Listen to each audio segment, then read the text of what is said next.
Great. So thank you very much for this opportunity, and good morning all to all the participants for today's session. Uh, Before I start, a few things. Let me just want to make sure I am able to see all the participants on chat. Where is the chat window? Let me, one minute. Okay, this is the chat window. 1 minute. Mm, uh, Madam, where do I see the chat window? 1 minute, I'm not able to see here. Because anybody asks questions, I should be able to see those questions. Yeah. I got it. I got it. Thank you. Okay, sir. Thank you. Thank you. So let me bring this up. Now it makes sense. Yeah. Okay. So good morning to all. So as I said that today's session will be on, we'll be basically talking data pre-processing and data visualization with respect to machine learning.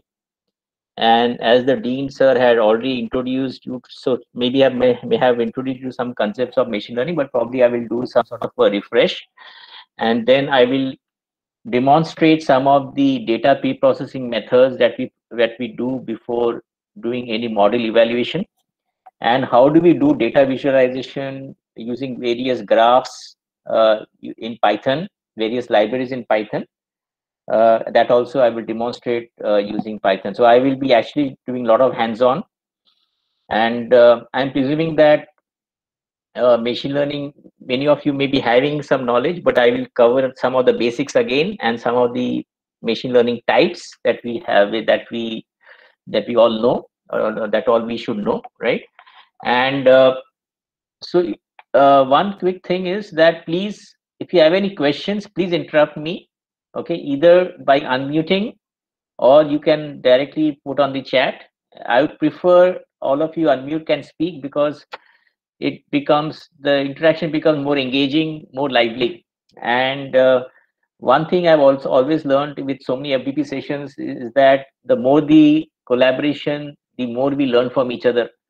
Because I sincerely believe, as much as whatever little knowledge I have with me, there's a lot of knowledge to gain from others. And you guys are coming either a lot of research scholars, or you be doctorates or assistant professors. I'm sure if you share knowledge with others, will be very useful. Yeah. So having said that, let me first start off with the agenda. So the agenda for today's topic is going to be, I'll speak about quickly what is machine learning from my parlance, of how I define machine learning, some of the applications into day-to-day, what you experience or encounter, what are the various machine learning types. I will talk about a machine learning workflow, which all of us should know. And as a part of a machine learning data science project, how do we do data pre-processing, okay, which is also sometimes called feature engineering in machine learning terms. We'll talk about that. We'll talk about some data visualization techniques, and we'll demo some of them either using in a multivariate regression scenario, or also in a classification scenario like cancer determination. And if time permits, if I have a model which is already created, how do I basically, in the case of linear regression, how do I visualize the data and find the accuracy? Okay, these are some of the things I will demonstrate. And so let's start. Okay, so can anybody tell me, let's make it very interactive, guys. Okay, so I need to know from any one of you, what is machine learning?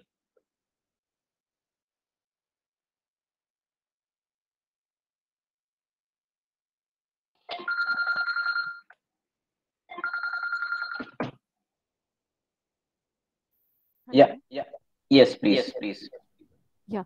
So machine learning is about making a machine learn and then act based on some data and inputs and some kind of learning first. This machine, we make this machine able to act in future.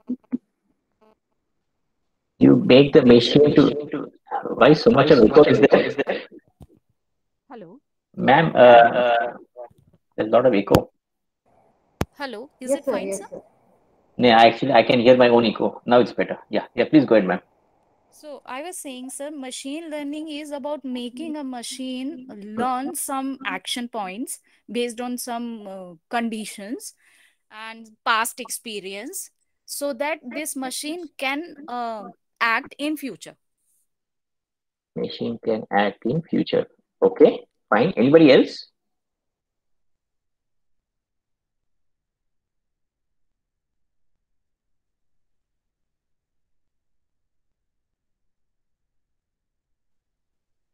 Anybody else has any thoughts?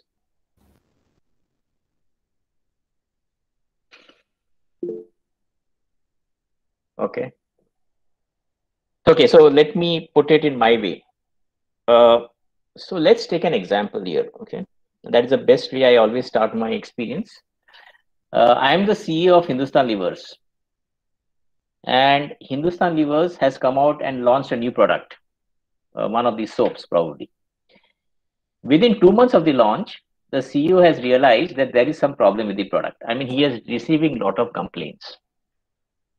Now, when he is receiving a lot of complaints about the custom from the customers, okay, how are the various ways the customers can lodge a complaint? Number one, he could go to the portal and he can enter his profile and enter the exact complaint that he wants to lodge. The second could be he can call a customer care center,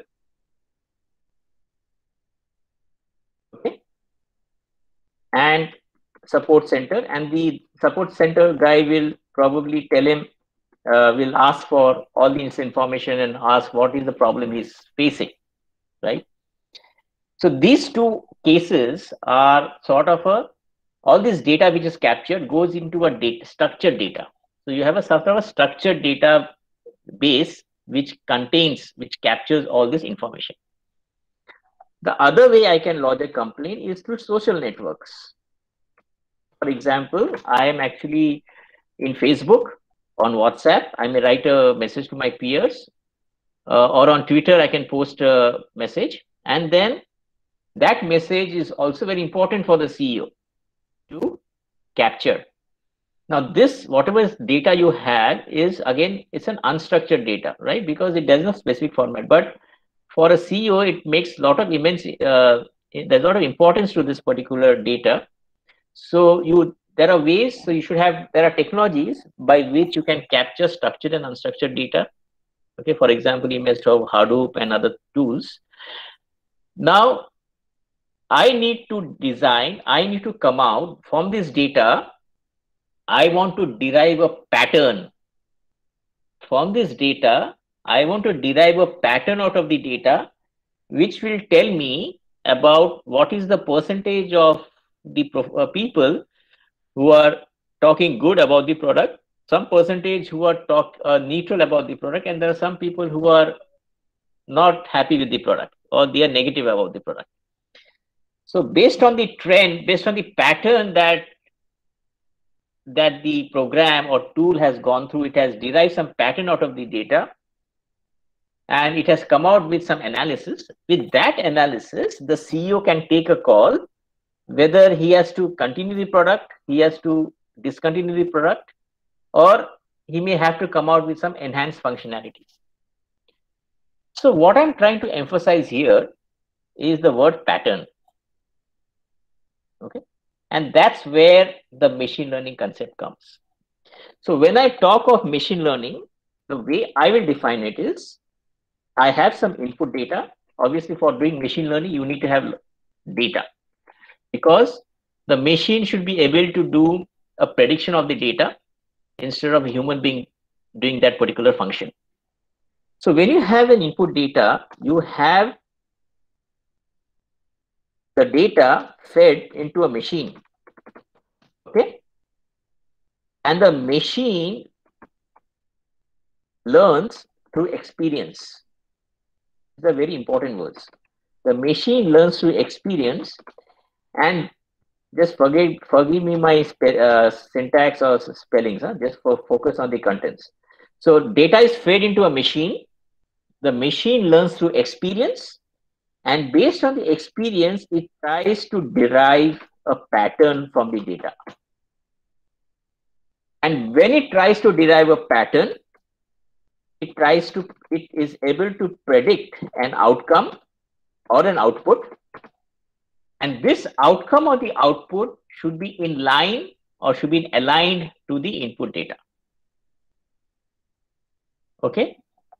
So essentially what happens, once you have the data, you feed into a machine learns through experience, derives a pattern, and based on the pattern, you are able to predict an output, and that predicted output should be in line with the input data. That means the model or the model that I'm coming out should be able to work with that data and do a prediction.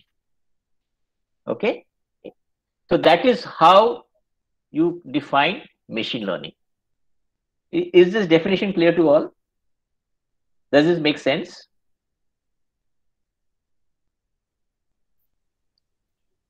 Yes, sir, yes. Okay. Now we have gone through the definition of machine learning. Okay, so this is, anyway, I'm going to share these slides with all of you. Just don't worry about it. Don't have to note down anything. So it's all about learning through experience, improving the learning through experience over time by feeding data information in the form of observations and real-time interactions, right? Can anybody give me an example of a machine learning application? Can anybody give me some examples, live examples of machine learning applications?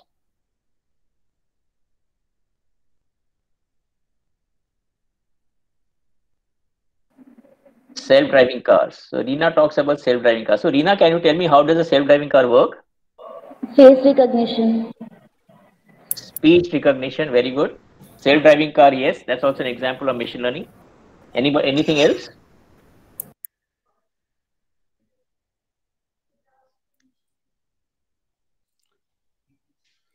Smart traffic control. Smart traffic control, okay, fine. So you're saying that you should be able to, for example, when you're saying smart traffic control, you'll be able to detect whether it's a red, green, or yellow light and take an action. Yes, yes. I have seen one model for that.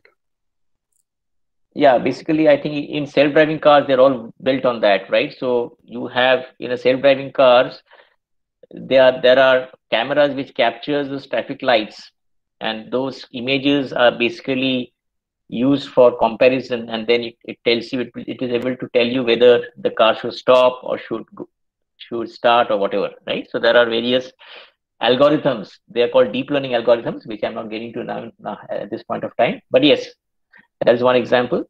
Speech detection is another example.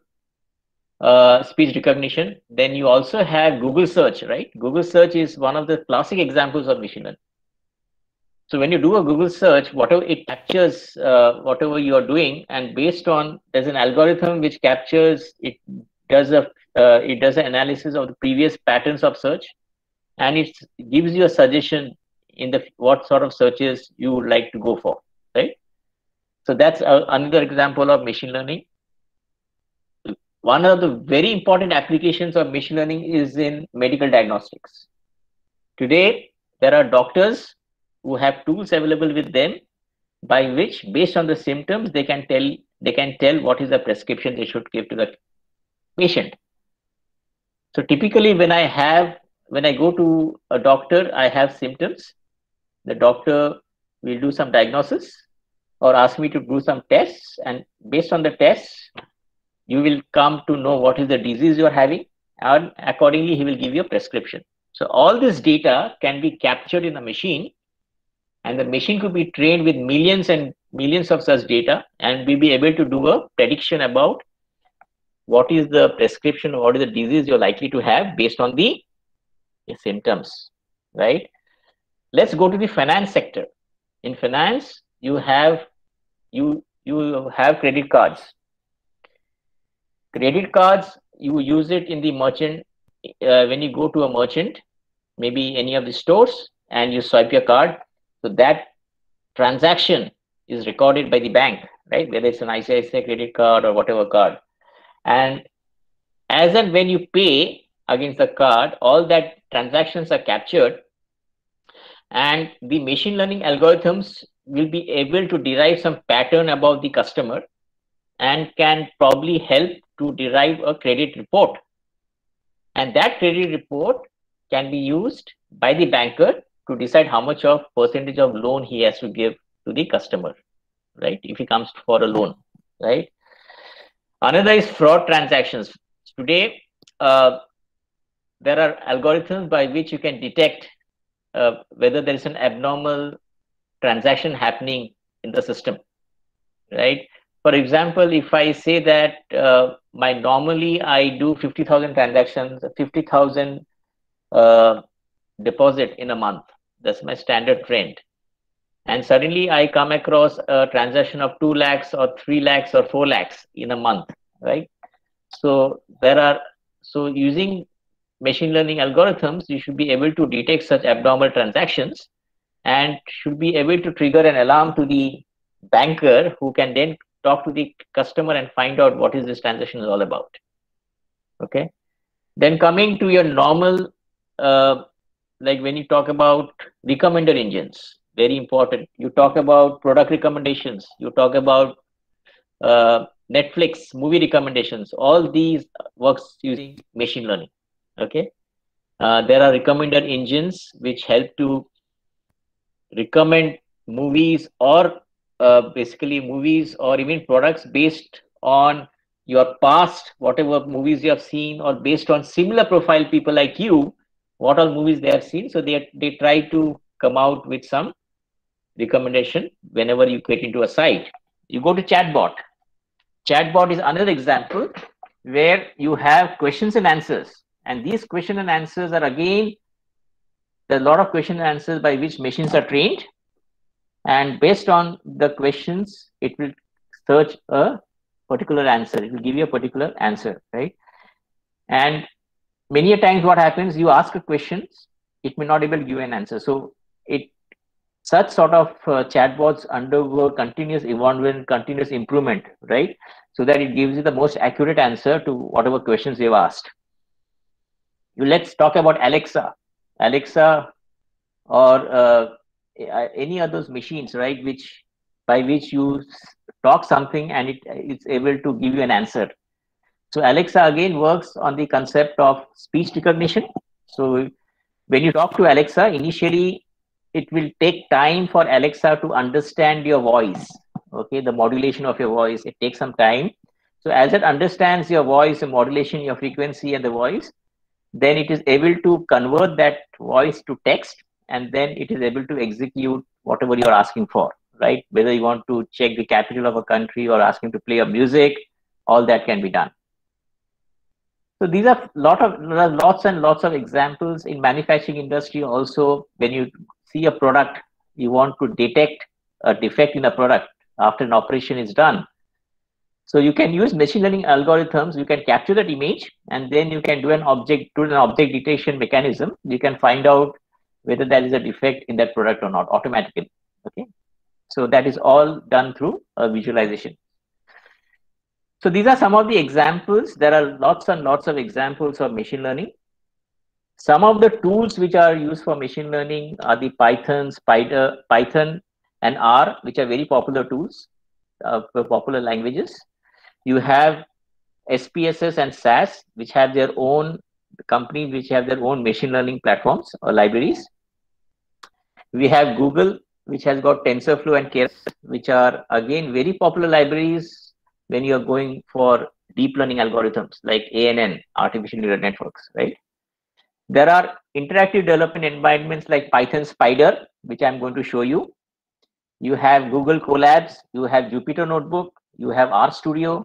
There are various IDEs which are today used when you are actually executing a particular Python script or with a particular data set.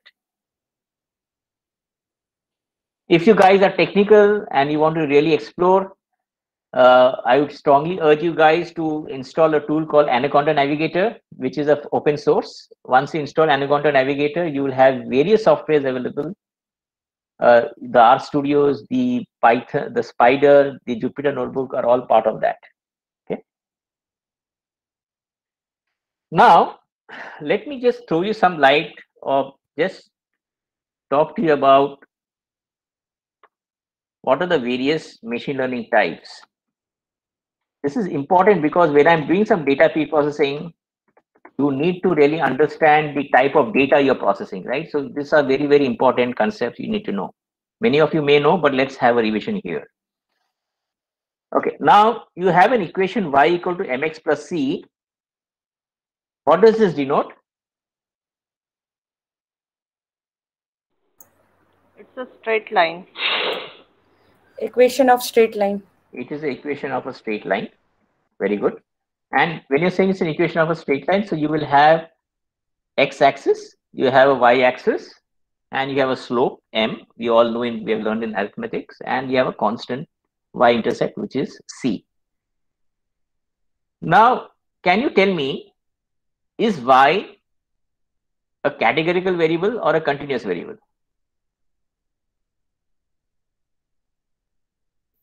It's a continuous variable. It is a continuous variable, okay, because your y changes when your x changes, right? But obviously, you know the pattern of the data. You know that when there's a particular data which has this equation, which has a linear sort of an equation, then you know the pattern of the data is going to be a straight line, or it could be a parabolic curve depending on the degree of x. And you know that this is the way the data is going to look like, or this is the pattern of the data. So the pattern of the data is known in advance. Okay. Now this y in machine learning terms is called a dependent variable. X is called the independent variable. Yes. Sometimes it is also called the feature. And if you go to industry, they also call it the predictor. Okay, these are the various terms you can use for the independent variable. And the m is called the coefficient. Okay. Now, can somebody give a live example of a regression, an industry example?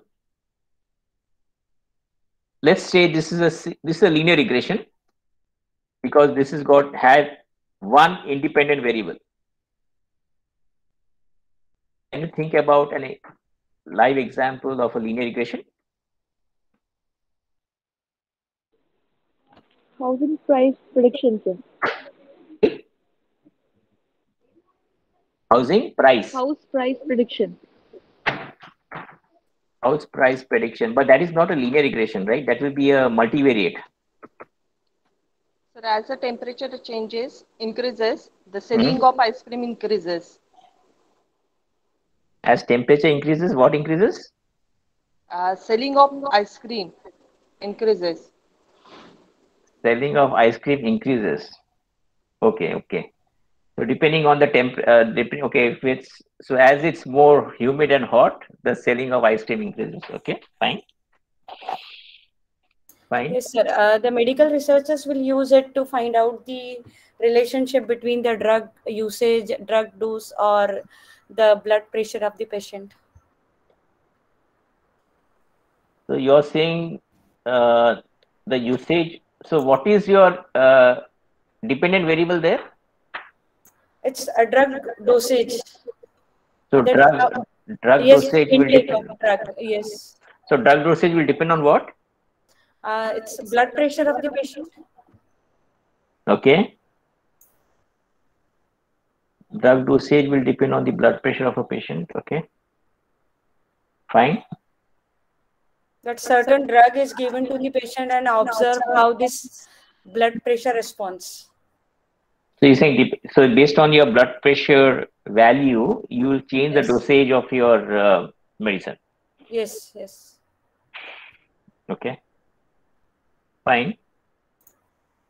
House prediction also is right, as someone rightly said. So this becomes a multi-variate regression, because your house price could depend on various factors, right? It could be your square feet, the number of rooms, the Yes, locality. floor, the locality, how proximity to your mall, railway station, and so on, right? Yes. Or even your price of a car would depend on various factors. So these Yes. are all various examples of multivariate regression, right? The second type is where your Y is discrete or categorical. For example, I can say that based on various features in a healthcare, for various features we decide whether a cancer is benign or malignant. So the output or the dependent variable is a fixed value, fixed set of values. So it could be either 0 or 1, or it could be yes or no, or it could be a person having benign cancer or malignant cancer. Or if I'm talking of object detection or object recognition, I can say whether this object is a defective product or a non-defective product. Okay. So wherever the output is having a discrete set of values, that is basically called classification, right? So when you talk about supervised model, there are essentially two parts. One is the regression, where your dependent variable is continuous. And in the case of classification, your dependent variable is discrete or categorical. And in both the cases, why is it called supervised? Because you know that you know the output you're going to get, you know the pattern of the output you're going to get, right? So that's why it is called the supervised model. The second is called the unsupervised model.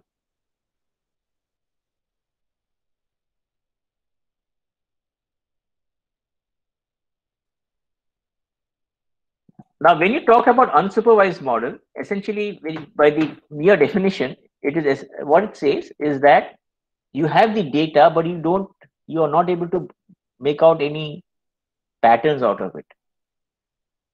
So you have algorithms which tries to go through the data and try to bring out the hidden patterns. Okay. So typically in unsupervised model, let me give an example.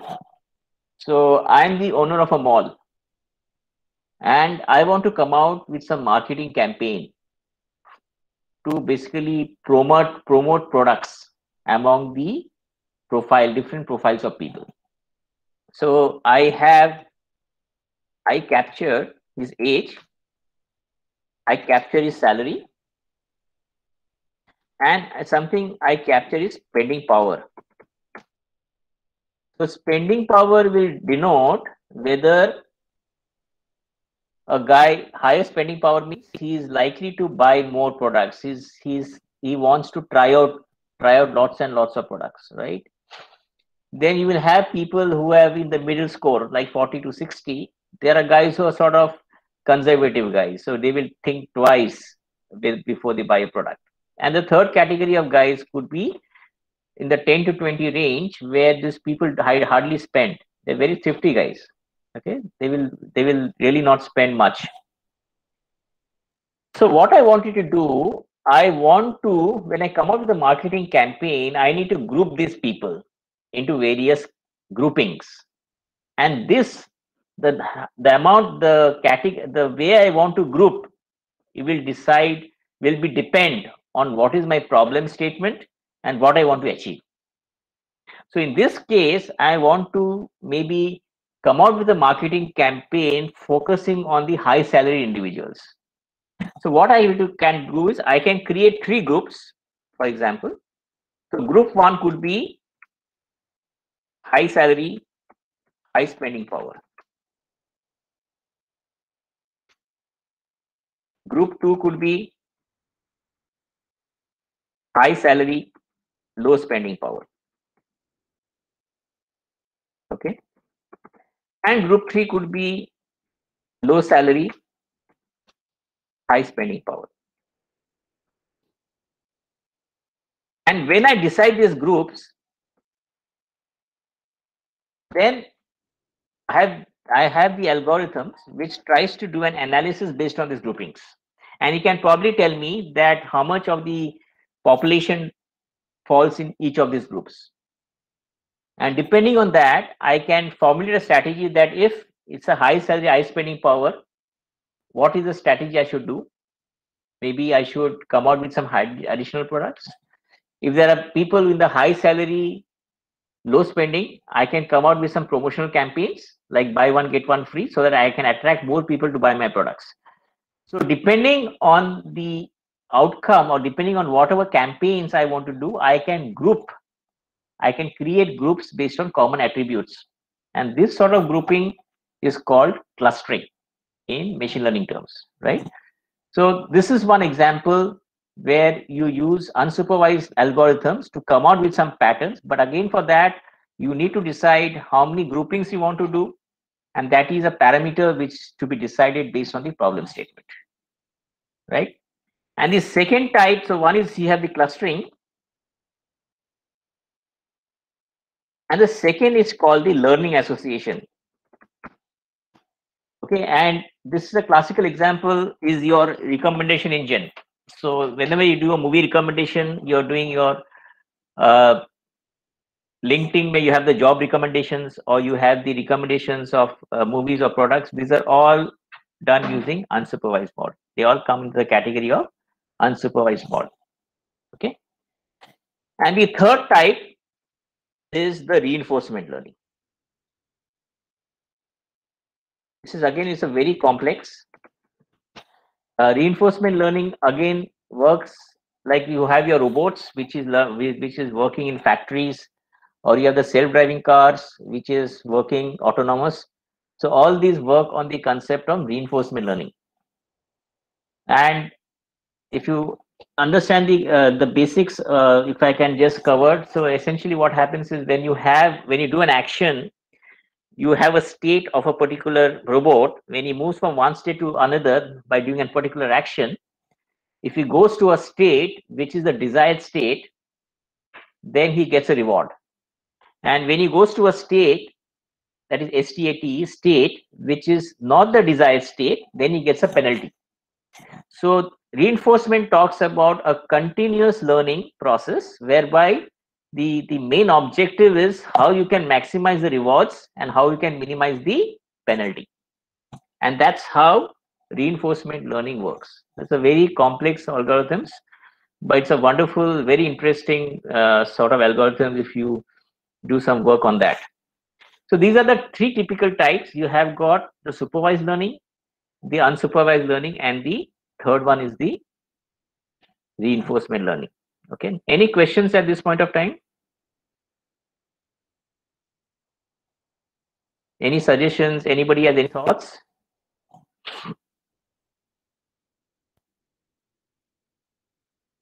I request all of you to fill the attendance form at the end. Please don't do it now. Let's focus on the classes now. Yeah, anybody?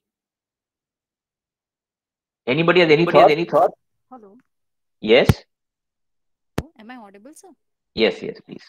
Sir, I want to know that this reinforcement learning is it just an add-on to those other two types? See, no, it's a separate thing. It's a separate but in a Separate. it's a totally separate. But when you go to live application, it is always a hybrid model. Okay. So, for example, when I have a self-driving car, it's not only based on reinforcement learning; it's also based on artificial intelligence or convolutional neural networks, CNN, deep learnings. Okay, or it also based on classification, because you want to detect whether light is that image, to detect an image, or to detect a traffic light, whether it's yellow, green, or green, yellow, or red. So that is again a detection done using classification.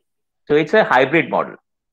In any application, you will never have a pure thing. You will have a combination of classification, supervised, as well as reinforcement. Okay.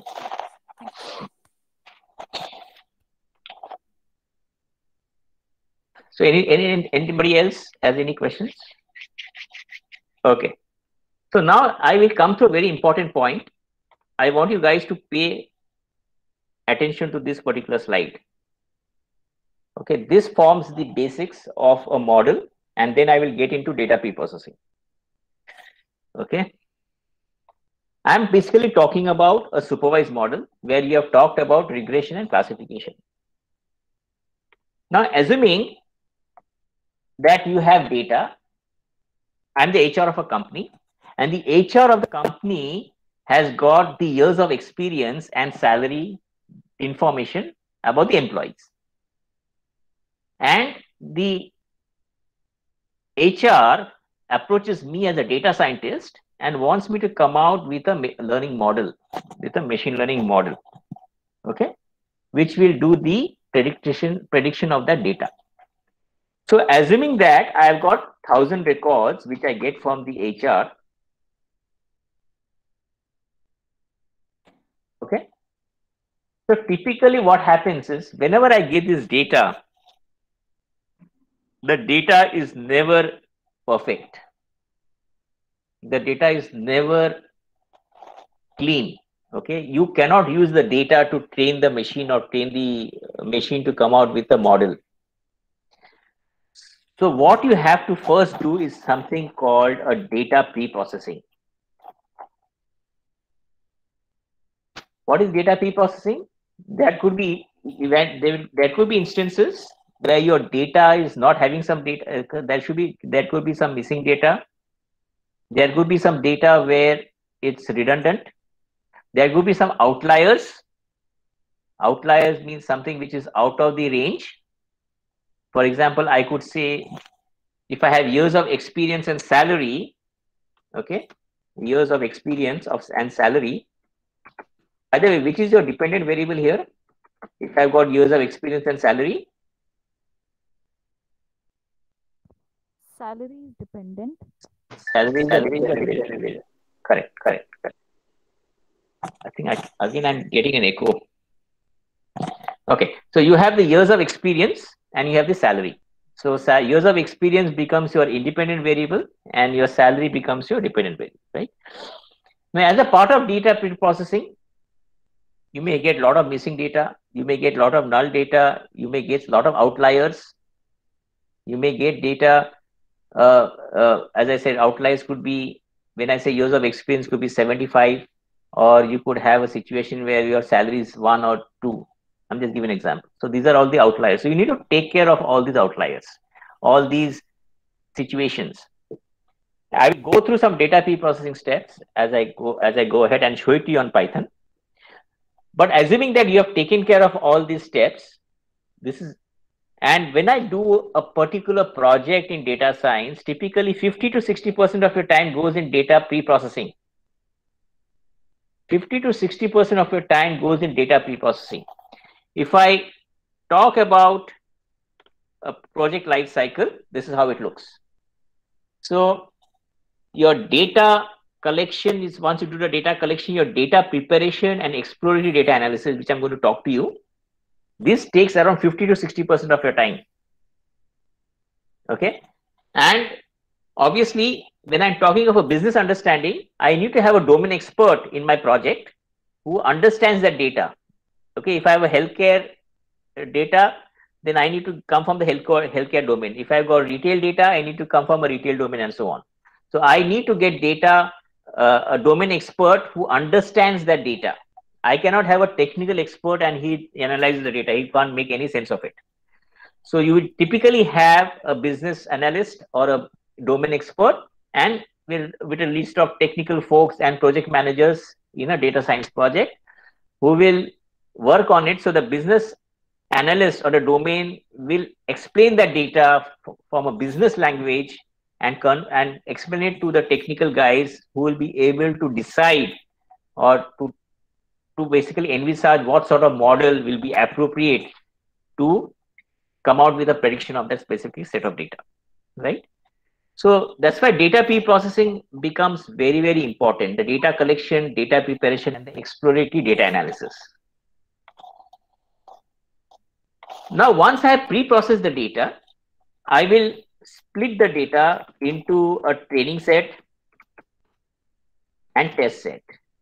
Anybody can give me an idea why do you do this? Why do you split the data into training set and test set? Anybody who knows has got some idea?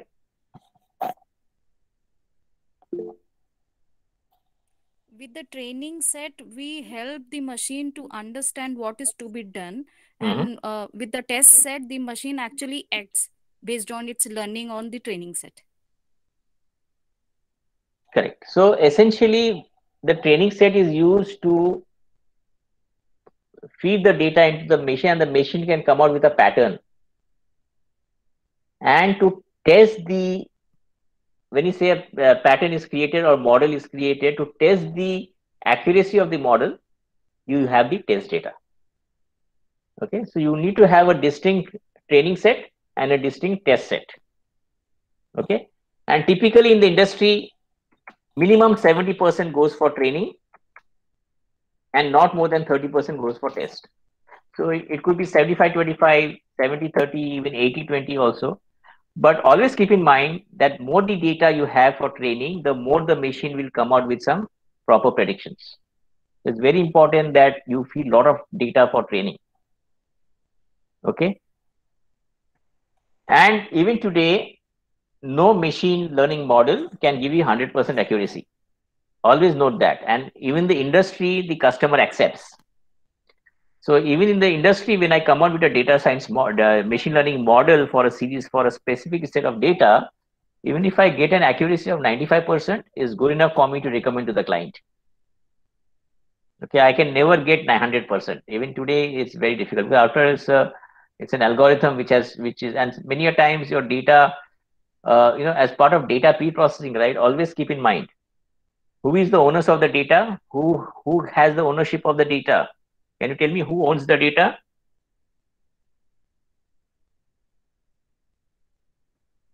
Who is the owner of the data?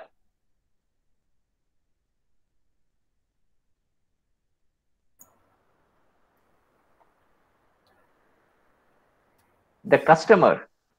The customer is the owner of the data. So whenever the customer gives you a data, you have to make the customer responsible to give you the right data. Because if the customer doesn't give you the right data, your model will fail. Right? So it is always you to follow up with your client to ensure that you get the right data from the client. Right? That's very, very important. Now, assuming that you have got 700 records of training set and 300 records of test set. So what I do is I take the 700 records, I feed it into I take the dependent variable and the independent variable, both independent variable as well as dependent variable.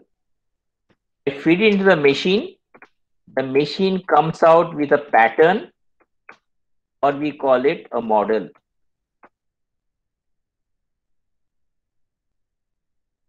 Then the machine has got trained. Then what I do, the machine has come out with some pattern. Now what I will do is I will take the predicted value. So what I do is I come out with the pattern. Now I take the independent variable of the test data. I take only the independent variable of test data. I feed into the model and I come out with a predicted dependent variable. So I feed my test data 300 records, I feed into the model. Since the model has already come out with the pattern, it will try to derive a predicted value of the salary. And then I will compare the predicted value with the actual value. The predicted value which is coming out of the model and the actual value of the test data which I've already got, it will do a comparison, and based on that, it will try to come out with an accuracy. And that accuracy will decide whether this particular model is appropriate for this particular set of data. Have you guys understood this concept? What I'm trying to explain? Is this clear to all of you? Yes, sir. Anybody has any questions? This is very, very important. If you understand this, whenever you execute any Python script or you try to understand the flow, this is very important flow you should understand. Okay. So I hope you guys, anybody has any questions, please raise your hand. Please interrupt me, I will explain it again, but this is very important for you to understand, right? Okay. If you have understood this, now. So please repeat once again. Okay. So have you understood that I've done the split of 70 and 30? Is this clear to you, ma'am? Yes, sir. Yes, sir. And you have, the HR has given me this data, which is years of experience and salary. Okay. Yes, sir. Yes. Now I need to come out with a model which will try to do a proper prediction of this data. Right? That's my problem. That is what I want to achieve as a customer. So I do my data pre-processing, where I take care of all the redundant, null, duplicate data, take care of all missing data. As I told you, you need to have a proper clean data before you feed the data into a machine. Now, after you do the data pre-processing, you have a process data. You split that data into a training set and a test set. So training set is mainly used to predict, to come out with a pattern based on the data. And the test data is basically used to find the accuracy of the model that you're using. So in this case, I've got 700 records of training and 300 records of test, 70 and 30%. So what I'm doing is I'm taking the 700 records, feeding it into the machine. I'm taking the years of experience and salary into the machine. The machine will try to come out with a pattern between the years of experience and salary. It will try to come out with a pattern. Okay, there are algorithms for that, but just for now understand that it will try to come out with a pattern. Once it comes out with the pattern, then what I'm doing, I'm taking the 300 records years of experience only, the independent variable. Once I feed the years of experience of the test data into the model, because the model has already got trained and has come out with a pattern, it will try to come out with a predicted salary. And what you need to do, you need to compare this predicted salary with your actual salary of those 300 records, which is your test data. And if the actual and the predicted value are close to each other, that means your model is accurate or good enough to be recommended to the client. Is this clear to you, ma'am? Yes, sir. Thank you, sir. Thank you so much. Clear, Okay. sir. Great. So now if all of you have understood this workflow, now what I will do is I will come to the data pre-processing step. So as I told you, typically when I have an industry, this is my data pre-processing steps up to the exploratory data analysis. Then I do the modeling. Modeling means I train the model. I use the training data to train the model or the machine. Once the model is trained, I do the model evaluation. Model evaluation is where I use the test data and try to compare the predicted value and the actual value. So I evaluate the model. There is one step which you can do is model optimization, or how you can optimize the model. And finally, you deploy the model to the client location. This is the model, you give it to the client and ask him to use this model for this specific set of data. So whenever the HR guy is going to enter any years of experience through the model, it will predict the salary on its own. So whenever it has to give an offer letter to a client, to a candidate, it will go through this model, and the model, based on, he knows the years of experience of the candidate, and based on that, the model will propose a salary for it. So that is how you basically use a machine learning model, right? So coming to the data pre-processing steps, these are the 6 steps that I would like to highlight. One, when I'm talking of Python, I will first import few libraries. So there are some libraries which are used, which are very important libraries. I will import my data set, which I'm going to use to do my data pre-processing, the data which will be used for modeling later. If there is some missing data, how do I take care of the missing data? Fourth is data categorization. Fifth is splitting data into training and test set. This is, I've already told you about this. You have to split your data into a training set and a test set. And the last one is feature scaling. Feature scaling is another important feature which is required as part of data pre-processing. Okay, now let's go one by one. So what I'm going to do is, the three important libraries in Python today which we use are the pandas, which is used for importing the data set. So your data set could be in a CSV format, your data set could be in Excel format, or it could be even in a PDF format. So you use pandas library to import that data, right? You have matplotlib.plt. That's one of the libraries which is used for graphical representation. There is another very important library which I will talk to you later. It's called the Seaborn, SEABORNE, which is a very, very powerful library for graphical representation. I will show you an example of that. And then the third one is NumPy, which is mainly used for numerical calculations. Okay. The next thing I do is I import my data set.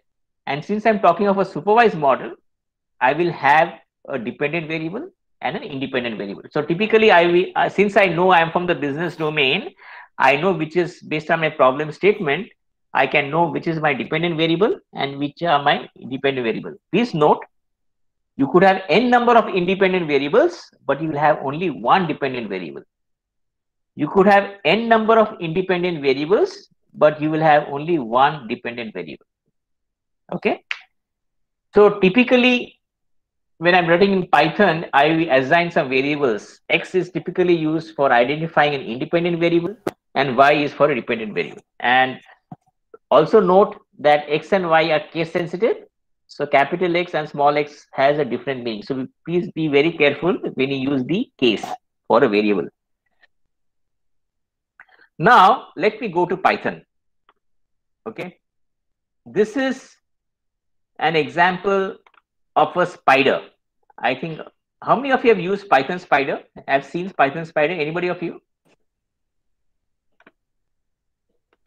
Has anybody of you have worked on Python Spider? Or at least seen the interface? Okay, so I'm assuming nobody has. Anybody? Yes, sir. Okay, you have used Spider. Okay, very good. So now, assuming this is your Spider interface, and this is where you're going to execute your script. This is going to be 3 tabs: the help, which you can do if you want to take any help on any documentation. Whenever you execute a script or a command line, that if an output is assigned, that variable output value will be shown under Variable Explorer.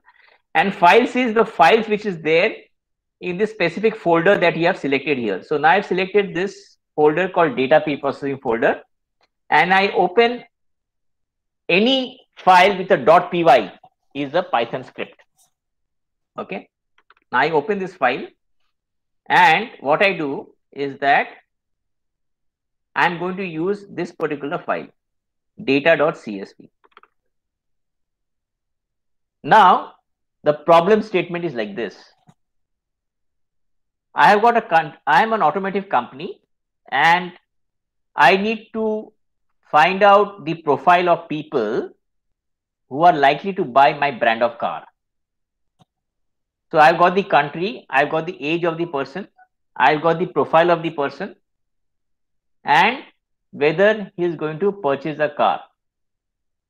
Okay, so he will probably click on some internet site and say whether he is going to buy a particular car or not buy a particular car. So based on that, it will be either yes or no.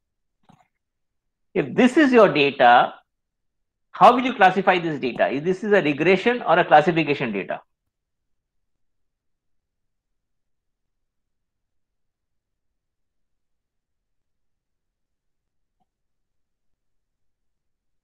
Is this a regression or a classification data? Can you, okay, yeah. Classification. Why?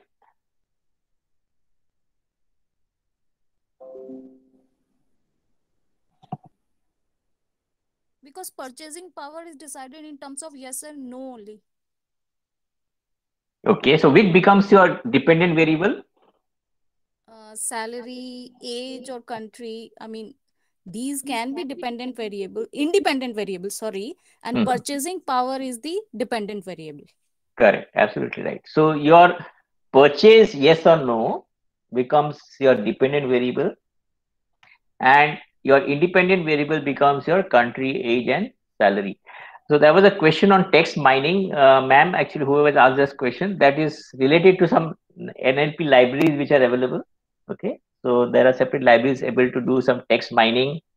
Okay, so there are separate libraries for that. Okay, now country, age, and salary is your independent variable, and purchase is your dependent variable, right? Okay.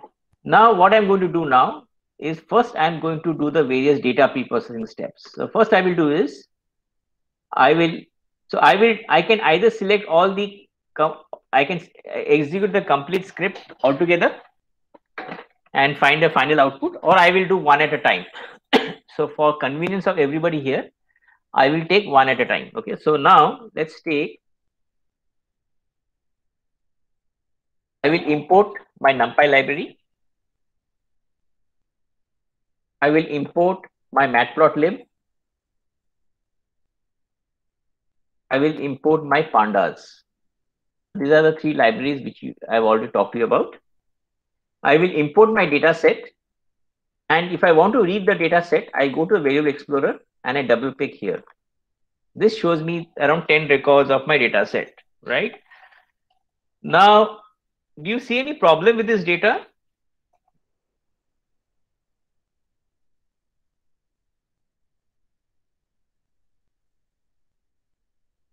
Some of the data is missing.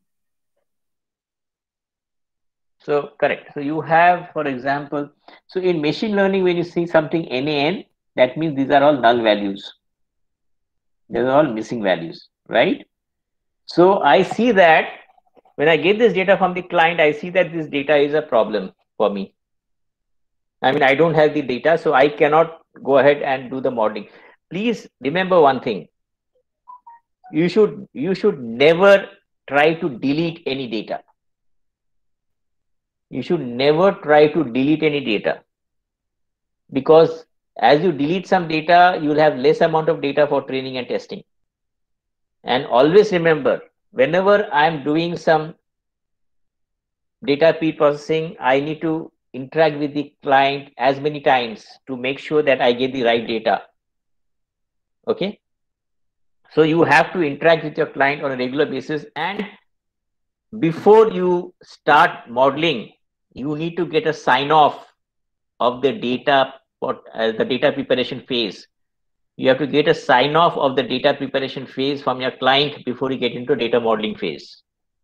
So you need to have a milestone defined in a project. So as one of the data preparation phase as a milestone, only that milestone is completed, you're not going to go to the modeling and the evaluation and the deployment phase. So it's very important, right? So now, as we rightly said, we have some missing data. Now what happens is, suppose I know which is my independent variable. So I decide my independent variable. I know which is my dependent variable. So this is identifying my independent and dependent variable. So my independent variable is country, age, and salary. And my dependent variable is whether it's going to buy a car or not buy a car. Now the customer says, I go to the customer and customer tells me that I don't have the missing data. Somehow I don't have it with me, right? So the customer says you can write your own function, you can make your own assumptions and try to go ahead. So what I can do here, so as a data scientist, I may say, okay, if the customer doesn't have anything, I'll make some assumptions. One of the assumptions I can do is that I can fill up the missing age by the average or the mean of the other values, or it could be the median, or it could be the mode, whatever. Or I could fill up the salary, missing salary, by the average of the existing salary. And whatever assumptions you're doing, again, needs to be validated with the client. anything to do with data, you need to have the validation from the client. So here I am assuming, and I've taken the confirmation from the client that I will take the average of the age and the average of the salary and put it in the missing value. Now, what I will do, you can check it out here. So I'm doing this. So I'm not going to the code at this point of time. I'm just wanted to show you the outcome. I'm sorry. So I will execute this.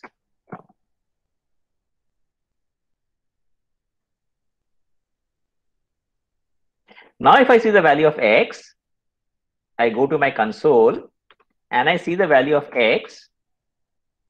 You see the values which has got filled up. The missing values, which was blank earlier, has got filled up with the average of the salary and the age. So this is an example of how do you take care of missing data. There could be millions of such examples, and you could have queries written to find out which are the null data. Then you can file a report, send it to the client, and client comes back with you with the right data. So there's a lot of collaboration happening between you and the client as part of the data preparation phase. Any questions at this point of time?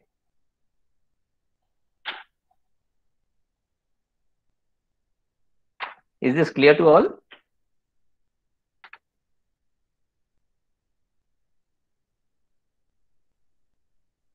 Okay. I would. Can I get a quick yes or no on the chat box?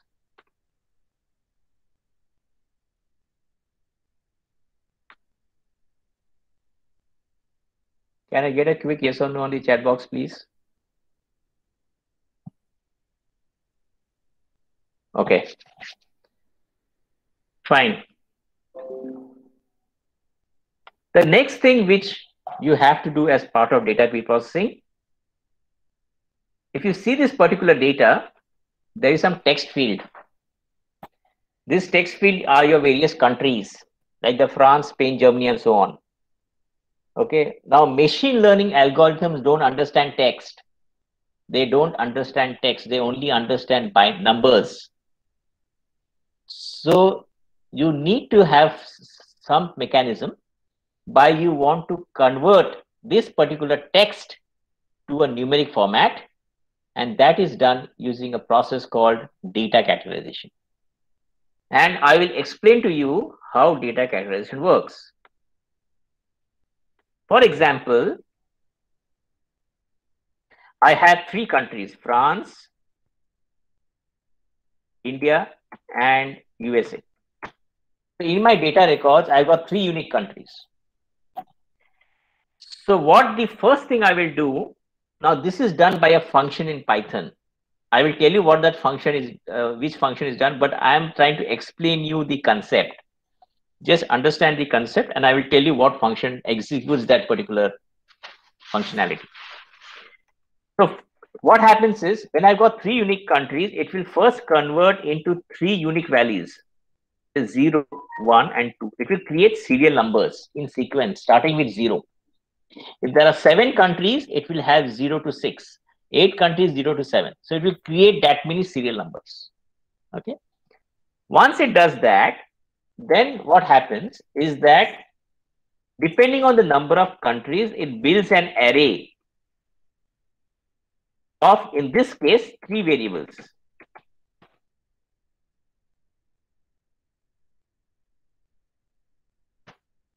It builds an array of 3 variables. Now, what are these 3 variables? If it is France, it is will show as 1, 0, 0. If it is India, it will represent as 0, 1, 0. And if it is USA,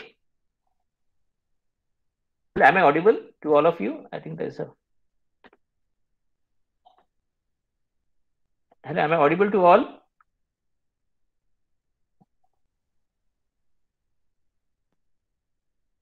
Yes, sir. Yeah, audible. Okay, thanks. Because sorry, there was a power cut at my house, so I'm just want to make sure you guys can see it. So I have got, so when it is France, it will denote by 100. If it is India, it will be 010, and US it will be by 001. So what happens is I've converted those country value into a array of variables, and the value of the variable will denote whether that particular value exists or not. Whether that particular value exists or not. Okay. And this particular process and these variables are called dummy variables. These are called dummy variables, right? So there are two functions which does this. The function which converts this into serial number is called label encoder. And the function which converts into array of dummy variables is called one-hot encoder. Have you guys understood this concept of data characterization? Is this clear to all of you? Hello. Yes. Sir, I have a doubt. Sure. Can you display that slide once again, sir? That text file. Yes. 1 minute. I'll come to that. Where is the text file? Yes. Yes, ma'am. No, not this one where you are writing. We have mentioned 3 text files. Just the text file. I'm sorry. Plain. Yeah. Okay. Yeah. So, sir, here France is denoted by 0 label encoder, isn't it? But in the form of dummy variables, it is represented as 100. So how is that 0 being translated into 100? You don't have to bother. You don't have to bother about that. It is taken care by the function. It's taken care by the label encoder function and the one-hot encoder function. So these are already inbuilt functions of Python, which is used for doing the data characterization. Now, whether India is mapped to 1, France is mapped to 0, or USA mapped to 2, you don't have to bother. I've just given an example here. So you don't have to really bother because that function does it. But I'm just trying to tell you what ultimately happens. So internally, you don't have to bother whether 0 is France, 1 is, don't have to bother about that. Ultimately, what? Thought, sir. Yeah, sure. Whether this dummy variable, this conversion of label encoder into a one-hot encoder is actually the binary representation? It's a binary representation where you have multiple values. So, for example, here, assuming there are 8 countries, you need to have 8 dummy variables here. Yes, got it. Got that, sir. So it will be either 0 and 1. So for every row, there will be only one, and others will be 0. Okay, because in one row, you'll have only one country, no? Yes, sir, got it. Okay. So now very interesting. Now let us see it in the code. Now this is how you have. Now I'm going to first execute only label encoder, okay? So see this. So I will only execute up to here. And now see the value of x. The x has converted into 0, 1, and 2. Now I don't know which one is 0, 1, and 2. I don't have to bother. But it has converted those countries into 3 values, serial numbers. And then I use the label hot encoder, one-hot encoder. Now if I see the value of x, see the values? Do you see 3 dummy variables? So instead of France country, now you have got 3 dummy variables and then the age and the salary. So my initially x was 3. Now x has got 5 variables. So 10, 5 means 10 rows and 5 columns. Y is 10 rows, something. Now, as I said, there will be only one column, one dependent variable. So by default, it is 1. So explicitly, Python doesn't show 1 here. It will just say 10, means 10 rows. Okay. Now, there is another field which is yes or no. That also needs to be converted into a binary format. In this case, since it is just a binary format, I can only use label encoder. I don't have to use one-hot encoder. So the label encoder will convert yes or no into 0 and 1. So if I use this label encoder for y, so the y which was initially yes or no, now see the value of y. It is 0 for no and 1 for yes. Okay, so this is how you take care of data categorization. Any questions here? Are you all clear on data categorization?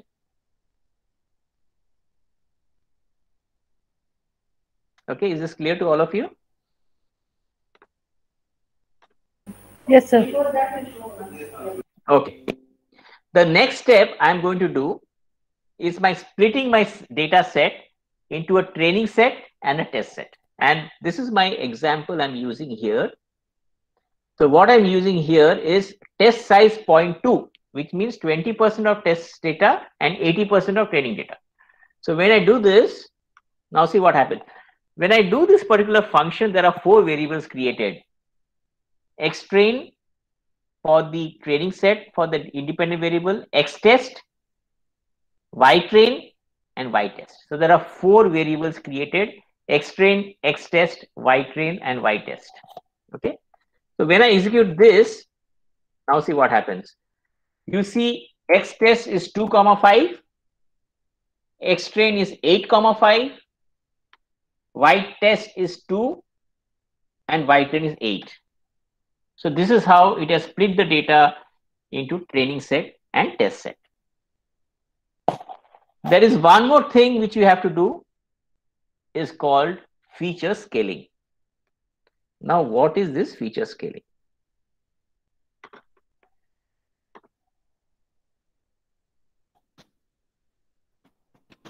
Larger numbers are reduced to smaller values. Yeah, I'll come to that, ma'am. Yeah.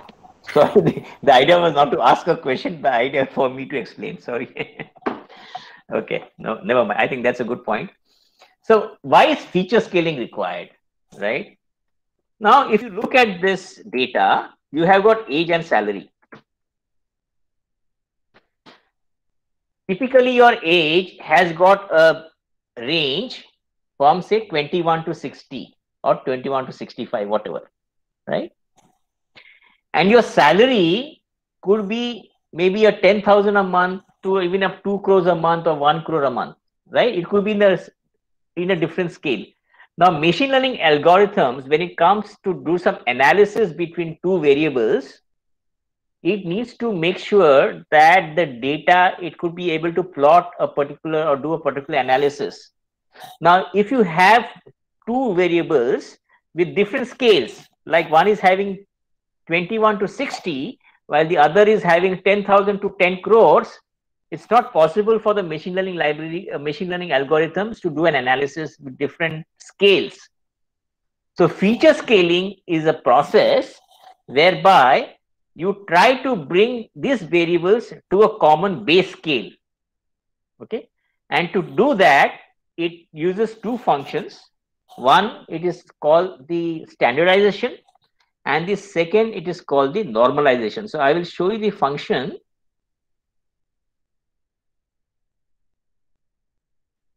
So standardization is one function where it uses this particular formula, x minus mean x divided by standard deviation, and normalization is basically x minus mean x divided by max minus mean x. So this particular function is executed by one of the Python classes or functions called the standard scaler. And there's another function to do feature scaling in Python, that's called the min max scaler. Okay. And what happens is, after scaling, the values are brought down to a very small value, typically between -1 and 1 or -2 and 2. Now again, you will ask me the question, how does it do the mapping? And my answer will be, you don't have to bother.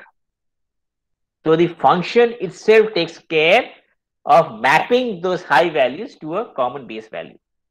And this is the beauty of feature scaling. So feature scaling is not only used for numbers, it is also used for images. Suppose you have got pixels of 0 to 255, then you have to do a lot of feature scaling to bring those image to a lower pixel value. So it's used in multiple, not only with numbers, but also with images. Okay. Now let us execute at this and see.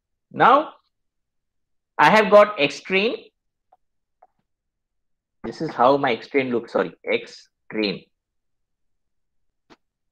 8 records. and X test is my two records. Now I can use either min-max scaler or standard scaler. You can use anything in the industry, doesn't matter. I mean, both have worked pretty well, and you can use either standard scaler, you can use min-max scaler. Now, so what I will do is I am going to execute this on X-train and X-test. So see what happens. When I execute this on X-test and X-test, now you see the value of X-train. The value has come down to 0.6, 0.50, 0.612, and so on. See, the value has come down very low, right? The age and salary. Okay. Similarly, if I do X-test, I will have 0.14, 0.193, and so on. So it has again brought these values to a common scale. So based on which you can, the machine learning algorithm can do a proper analysis of the various variables. And this feature is called the feature scaling. Have you guys understood this concept? Any questions on feature scaling?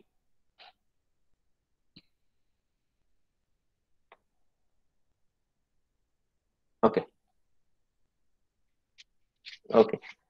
So nobody has any questions. Okay, great. So these are the various steps typically you do for data pre-processing.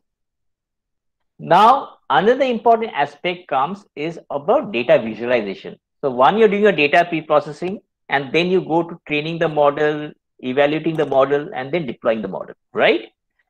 Now, what is data visualization? So typically what happens, we use something, if you remember, one of the things on the data preparation phase is called the EDA, which is called the exploratory data analysis.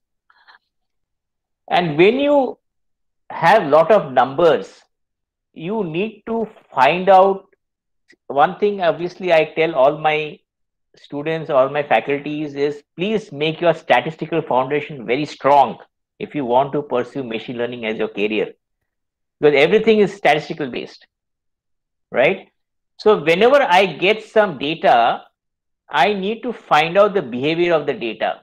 And what are the behaviors? I can find out what is the mean of the data, what is the median, what is the standard deviation, what is variance, what is quartile range, interquartile range, okay? What is outliers? See, suppose I have a normal distributed curve. I'm sure you guys understand normal distribution curve, where I have my numbers and my frequency of my data. In the normal distributed curve, you will have, this is the mean or the median or the mode. I think all the three are the same in the normal distribution curve. Then you have the quartile range, 25% quartile here. Okay, another, so this is 50, this is 25 and 25. Okay, and anything beyond this becomes your outliers. So you could have data where you find out that the mean or median is giving you some different patterns. Okay, so using this various exploratory data analysis, you can find out the behavior of your various data points, numeric data. So you can find out the mean, median, variance, and important, you can find out the correlation between two independent variables or correlation between independent dependent variable. Okay, I will come to that. So using exploratory data analysis, you not only find out any outliers or whether the data is symmetrical or not, it also tells you to find out, okay, whether the interquartile range, it tells you find out the various outliers, and you are able to do various other analysis. Okay, for example, let's go to this one. So I told you about mean, median, mode, range. Okay, so exploratory data analysis refers to the critical process of performing initial investigations of data to discover patterns. As I said, patterns of the data. If you want to discuss the patterns of two variables, whether it is two variables are dependent on each other, two variables are independent of each other, or they are reversely independent or positively dependent or negatively dependent, right? So all that you can do, right? To spot any anomalies like outliers, to test any hypothesis, to check any assumptions you have made, and finally, you can do some graphical representations and find out and make any conclusions, right? Some of the very famous top popular charts that we use today is the bar chart and the pie chart for categorical data, and for numerical data we use the histogram, scatter plot and the line chart. Now scatter plot is very, very important. I'll come to that, how it looks. Say for example a bar chart. What is a bar chart? I could have various categories here. A category could be, for example, category 1 could be the category would be like age group. I have age group say from 10 to 20, another age group 25 to 30, and I find out the aggregation of a particular, like how many products people are buying for these age groups, how many products people are buying for these age groups. Okay, so I can do some sort of a analysis or pattern based on this bar chart. So I can know that how many people based on the data are buying products in this age group, how many products are buying in another age group, and so on. So I can derive some patterns out of the data.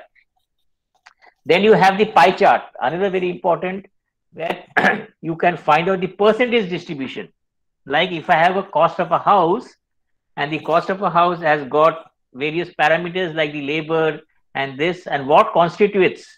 So is the labor is a major factor, or is my material cost, is my supervision cost, steel, and so on. So basically I can again find out what is the pattern of the data, right? Histograms. Histograms is again used to find out the frequency of the data. So I have various data points and I can decide whether it's a symmetrical distribution, or in this case you could have a skewed data where if you see here there's an outlier. So using an histogram, I can really find out whether it's a symmetrical data, okay, what is the mean, median, and also I can find out what is my quartile range. I can find out my outliers, and this is the outlier which through my histogram depiction, I know that I need to get rid of this because this is not going to help me. So I need to eliminate these outliers, right? There is something called scatter plot. Okay, now before I come to scatter plot, you need to understand what is covariance and what is correlation coefficient. Now when you have two variables, could be two independent variables or two dependent variables, and you want to find the correlation. So what you can do, there is something called covariance, which is xi minus x bar, which is average, into yi minus y bar divided by n minus 1. Okay, so when you do this calculation, so covariance gives a sense of direction. Now if it is greater than 0, that means the two variables move together. If it is less than 0, the two variables move in opposite directions. That means if one increases, the other decreases, and 0 means the two variables are independent. That means one variable has no meaning or no correlation to the other variable. The better representation that we do today in the industry is called the correlation coefficient. And the correlation coefficient is what? Covariance, which we have calculated here, of x and y, divided by the standard deviation x and standard deviation y. Okay, so this is your, suppose you have got the size and price and you want to have a correlation between these two. So what you do is you calculate the mean, you calculate the standard deviation, you calculate the covariance, and the covariance divided by standard deviation and the standard deviation of x and standard deviation of y will tell you that if the correlation coefficient is close to 1, that means it is closely related. If coefficient relation is close to 0, means they are not dependent. And if it is between 0 and minus 1, they are negative related. That means if one increases, the other decreases. This is a very, very important slide where you talk about the correlation coefficient. And that is where you use the scatter plot. Scatter plot is one very important function which is used in Python, where if you have two variables and it gives you some sort of a, this shows means they are positively related, this shows they are negatively related, and this shows that they are more or less scattered. So you cannot really infer or find out any dependency between these two variables. Okay. There is another thing that we do is called the heat map. Now there is, I told you there is a library called the Seaborn in Python. It's such a powerful tool. I have got all these features. I have got all these features in my data, and it is comparing the same features in the X and Y axis. Now, obviously, when it is 1, that means I'm comparing with the same value. Okay, that is fine. But I can say, if I take mean radius and if I take the mean frequency symptoms, I can know what is the value, 0.35 and 0.01. So this can tell me what is the correlation between the various variables. So suppose I take here 0.85. Now let me make this bigger. See here, 0.85. If I take the mean perimeter and I take the mean concave points, this shows that this is very strongly related. 0.85 means it is close to 1.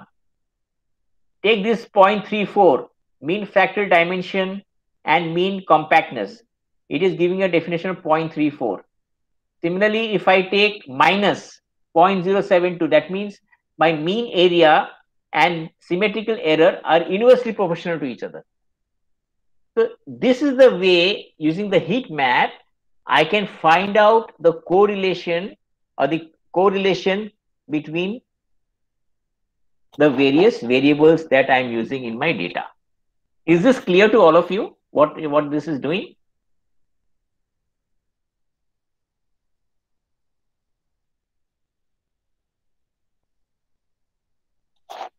Is this clear to all of you? What is this heat map, scatter plot?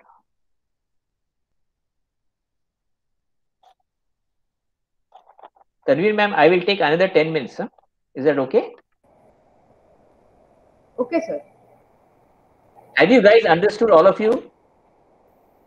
Yes, sir. So this is very, very important, and I'm going to show you something live, some examples, how a heat map is created, okay? Similarly, you have line charts. So line charts is again showing you the various inputs here, X, Y axis, X axis. Suppose you want to have a distance traveled by a truck in months, and this shows you a trend that, okay, so what happens is probably in the month of April, there could have been a strike or something like that, and then the distance traveled is much more or whatever. So you could get a trend about the data that you are plotting based on the input data that you get from your client. So these are various ways of deriving a pattern through data visualization. Okay. Now let me take some examples. Now let me take, okay, now I'm going to open something called Jupyter Notebook. Okay. This is my Jupyter Notebook, and I have got a multi-regression situation. Here it is. Where is that gone? Yeah. Now my problem statement says that I have got, you are working as a car salesman and you like to develop a model to predict the price of the car. And the prediction of the price of the car would depend on the customer name, email, country, gender. So these are the various fields you have, and the car purchase amount. This is a multiple regression situation, right? So first what I'm doing, I'm importing my libraries. Now this I've already executed, so I will not execute again. I'm importing my pandas, NumPy, Matplot. Now see here, I'm using the Seaborn. I told you about Seaborn library, very, very powerful library, where you can do lot of graphical visualizations. I import my data set. This is how my data looks. I can visualize my data set, like I can say, this is the SNS plot, the scatter plot, where I am trying to do between any two variables. I am trying to see how the value is scattered. Any two variables. So I can take any two variables. See, these two variables, they are hardly dependent on each other. They're all scattered. This seems to be positive. This is again scattered. Then if I go up, this is again positive, this is again scattered, and this is more of a linear sort of a thing, you know, something like this. So this is way, using this just one command, SNS pair plot, I am taking car.df, which is my data set. I can compare the various variables and see the trend. Okay, now let's see this. What I'm doing here as part of my pre-processing, since my customer name, customer email, country is not going to make any relevance, to decide my independent variable, I drop this, and obviously I have to drop the dependent variable also for my data. Okay, so my X will be gender, age, annual salary, credit card, and net worth, and my Y will be my credit card amount. Sorry, Y will be my purchase amount. And then I'm using min-max scaler because I need to do feature scaling, right? I can find the maximum values, minimum values. So, okay, these are all the data pre-processing steps that I've done before I start training the model. Okay, before I start training the model. So this is one of the examples.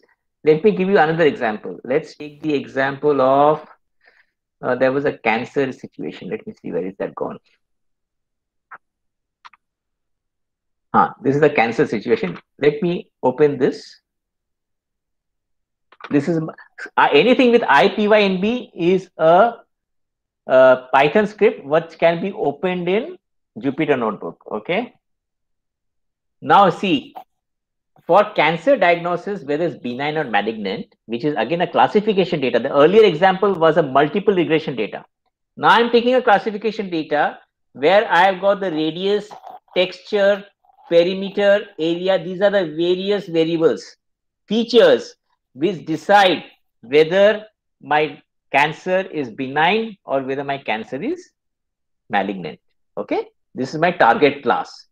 There are total 569 instances, out of which 212 is malignant and 357 is benign, and you are giving this data to a data scientist who has to come out with a model. Okay, so what I am going to do, I will import again all my libraries. Same thing, pandas, numpy, matplotlib, seaborn. Okay, then I will import my data. Okay, I will load it into this cancer data set. Then I can see my data. The target variable is 0 and 1. 0 is malignant, 0 is benign, 1 is malignant. Okay, I can just see the data. Then I can print the target variable. I can print the feature names. What are the various features in my data? Mean radius, mean texture. This is how I do my this. I can print all the values. What is the shape? Shape means how many rows, how many columns are there. Okay. Then head means show me the top 5 rows. Tail will show me the top bottom 5 rows.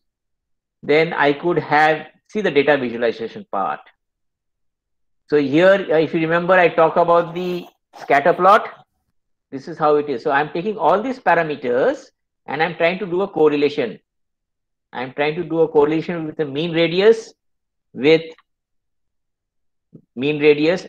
I'm trying to do a mean radius with, so these are my various mean radius and these are the various features in the x-axis and the y-axis. And I can find a sort of a trend about the variables, right? And the next part which I want to hit is this one. This is the heat map, where for the various parameters which you have, it shows you a correlation between the various variables. And by which this you can find out which features are correlated to each other in a positive direction. That means up to greater than 0. If it is close to 0, means they are independent. And if it is 0 and -1, it is negatively dependent. And that's what is called the correlation coefficient, which the equation which I had showed you in the beginning. Okay. So in this way, you do there are various ways to do statistical analysis, but one is the visualization techniques I told you. then how you study the mean median, okay, find out any outliers, and the data pre-processing steps like the data characterization, feature scaling. All these needs to be done as part of your data preparation or exploratory data analysis phase before you go and train the model. Any questions at this point of time? I have completed my session. Any questions, please?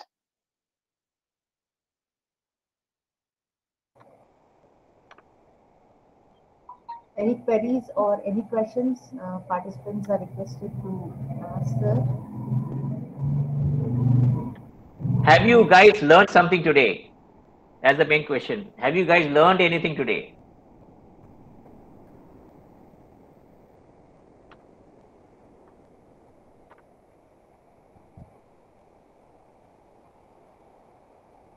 Yes, everybody. I know it's lunch time.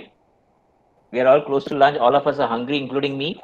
But I just want to get a feedback from you guys. Have you guys have learned something out of this session?